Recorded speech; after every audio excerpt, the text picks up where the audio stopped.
de octubre, en el que la liturgia nos marca la memoria de San Ignacio de Antioquía, obispo y mártir. San Ignacio de Antioquía cuenta la tradición que es ese niño que Jesús puso y tomó en sus brazos para ponerlo como ejemplo cuando le preguntaron quién es el más grande en el reino de los cielos. No es algo que sea una certeza, pero algo lo dice la tradición, y yo no lo dudo, porque alguien que es tocado por Jesús siempre tiene que ser para que tenga una misión importante.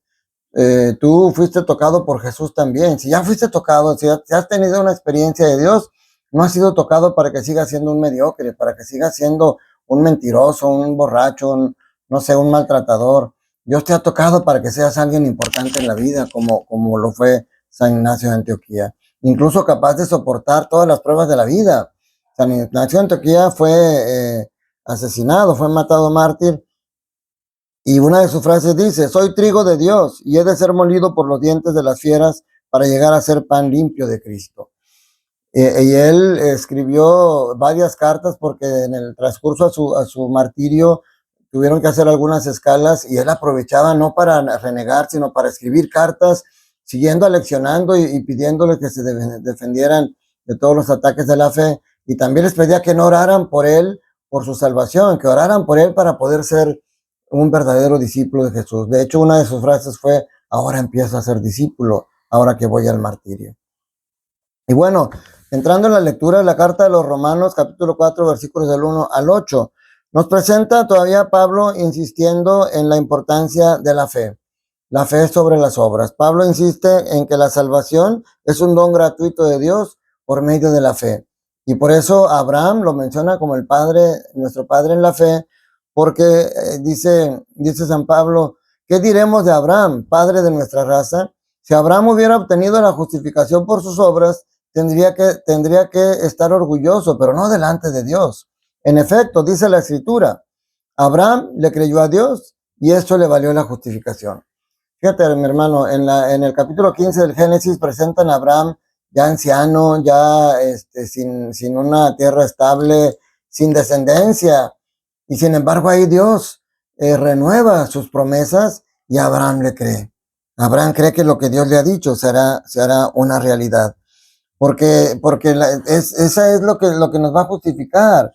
Dice: al que gracias por su trabajo tiene obras, no se le da su pago como un regalo, sino como algo que se le debe dar. En cambio, al que no tiene obras, pero cree en aquel que lo justifica, en aquel que justifica al pecador, su fe le vale la justificación. O sea, si a mí, si fuera por mis méritos, entonces ¿para qué servirá Jesús? Como lo veremos más adelante. ¿Para qué serviría el sacrificio de Jesús en la cruz si lo que me va a salvar son mis obras? Entonces será como un pago a las acciones que yo hice, y no es así. Las obras tienen que ser consecuencia de la fe, como fue en el caso de Abraham, porque entonces ¿para qué necesitamos a Dios? Por eso nosotros tenemos que reconocer en primer lugar que somos pecadores. Dice: en ese sentido también David proclama dichoso al hombre a quien Dios tiene por justo. Fíjense, independientemente de las obras. Dichosos aquellos cuyas maldades han sido perdonadas y cuyos pecados han sido sepultados. Dichoso el hombre a quien el Señor no le toma en cuenta su pecado. Eso dice la Escritura. Pero imagínate, dice dichoso, y no porque ya no importe pecar, claro, que voy a decir, entonces ya peco, que al cabo como quiera Dios me va a perdonar. Pues no, nuestras obras tienen que ser una manifestación de la fe, y la fe implica seguir el Evangelio de Jesús.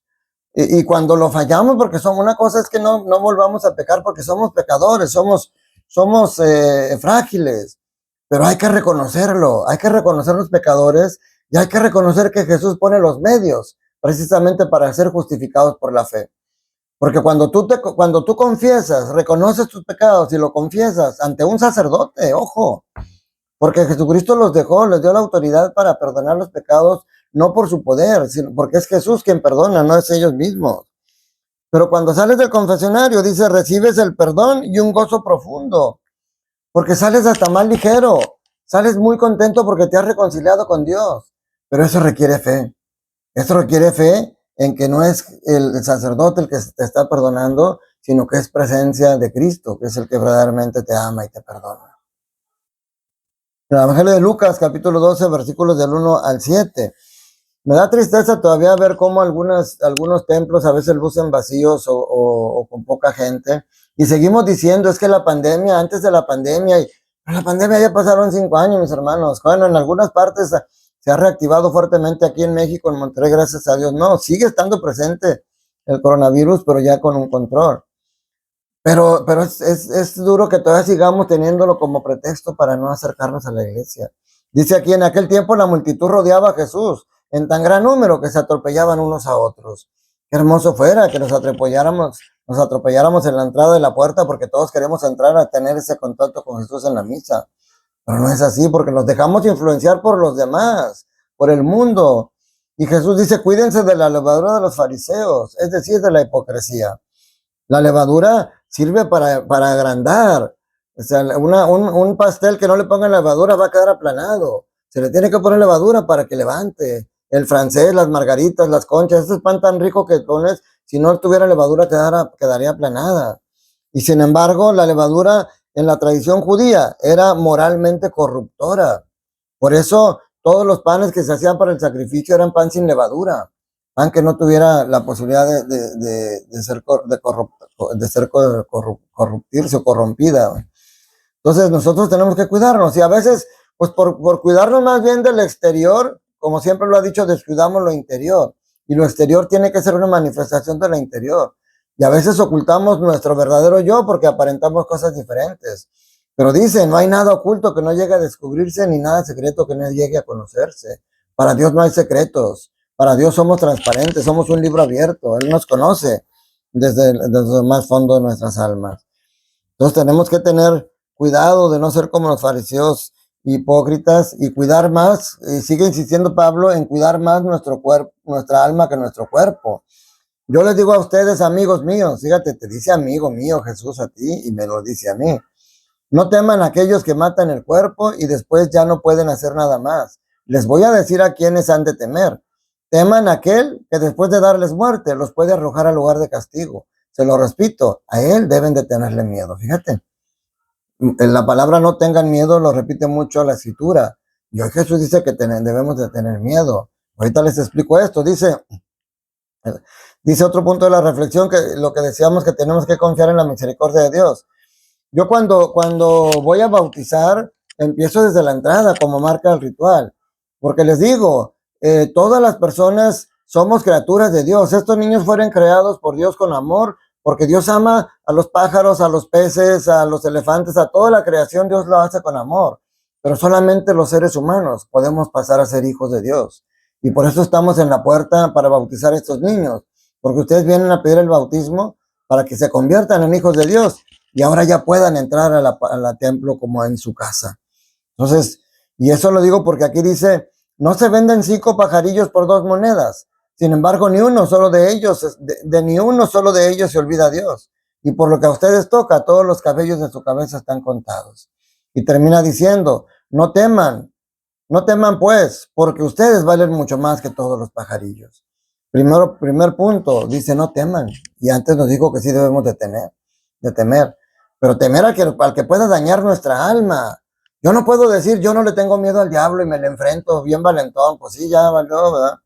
Yo debo de tenerle miedo al diablo porque es un enemigo poderoso y no debo de acercarme a él ni a sus obras. Debo de tenerle miedo.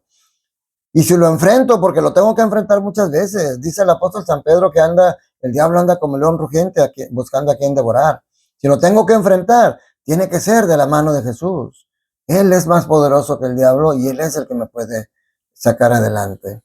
Y por otro lado, si Dios ama a los pájaros y los cuida, que no te vaya a cuidar a ti, mi hermano, que te ama mucho más que a todos. Jesús no murió a la cruz por los pájaros, Jesús subió a la cruz por ti, porque te ama. Entonces, mi hermano, sigamos creciendo en el conocimiento y el amor de Dios y juntos ayudarnos para que un día podamos estar en el reino de los cielos, platicando muy alegremente de todo lo que veíamos aquí. Gracias por su compañía. Les pido que compartan estos videos.